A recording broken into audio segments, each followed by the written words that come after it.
होश न्यूज, बेहतर बदलाव की आवाज। हरियाणा सरकार में अधिकारी विधायक से राज्य मंत्री बने इस शख्सियत की तारीफ तो बनती है। राजनीति का सही रास्ता अब नांगल चौधरी बता रहा है, जहां डॉक्टर अभय यादव रहते हैं। हरियाणा के मुख्यमंत्री नायब सिंह सैनी ने अपनी नई टीम का विस्तार किया है।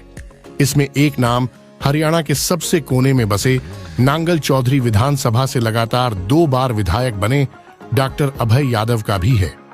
दक्षिण हरियाणा से नायब सैनी की सरकार में वे पहले यादव मंत्री हैं। जाहिर है बेहद सोच समझकर उनका चुनाव किया गया है। अभय यादव की राजनीति को समझने के लिए ज्यादा गहराई या इधर उधर से जानकारी जुटाने की जरूरत नहीं है। बस उनके अंदाज को पकड़ लीजिए, इस शख्स की सफल राजनीति यात्रा को समझ जाएंगे। हरियाणा में प्रशासनिक स्तर पर अनेक महत्वपूर्ण पदों पर रहे डॉक्टर अभय यादव के परिवार में अफसरशाही बगीचे में रंग बिरंगे फूलों की तरह फैली हुई है। इसी परिवार में यशपाल सीनियर IAS हैं।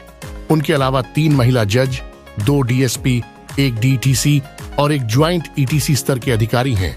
IAS अंकिता इस परिवार की 10वीं अधिकारी हैं।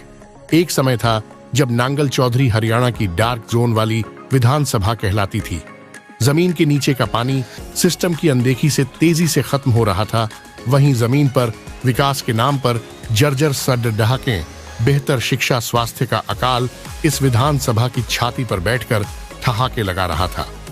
2014 के विधानसभा चुनाव में डॉक्टर अभय यादव राजनीति गलियारों से अचानक भाजपा का टिकट लेकर नांगल चौधरी के मैदान में उतर गए। समय इतना कम था कि समझ में नहीं आ रहा कि यह अधिकारी कैसे चुनाव जीतेगा। भाजपा भी इस सीट को लेकर इतनी गंभीर भी नहीं थी। वह इसे एक तरह से सरप्लस मान रही थी। यहां पर छोटे बड़े चुनाव में पहले से ही कांग्रेस का दबदबा रहा है। डॉक्टर अभय यादव ने जनता के सामने विकास का विजन रखा, जिसने अपना असर दिखाया। यहां के मतदाताओं को लगा कि पहली बार कोई विकास की तैयारी के साथ हमारे बीच आया है।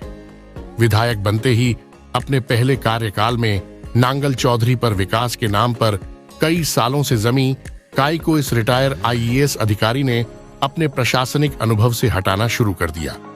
पहले पानी के संकट से लड़ाई लड़ी। 143 करोड़ रुपए की लागत से दक्षिण हरियाणा की लिफ्ट इरिगेशन सिस्टम को बेहतर बनाकर सभी टेलों तक पहुंचाने का काम किया। सबसे बड़ी परियोजना जो रेवाड़ी में बावल की जमीन पर साकार होने जा रही थी, वहां जमीन अधिग्रहण विरोध के चलते डॉक्टर अभय इसे अपने क्षेत्र में ले आए। उन्होंने घाटा सेर, बसीरपुर तथा तलोट गांव की करीब 1300 एकड़ जमीन पर लॉजिस्टिक हब की मंजूरी करा दी। इतना ही नहीं, गांव कोरियावास में करीब 80 एकड़ के लगभग जमीन पर मेडिकल कॉलेज का निर्माण कार्य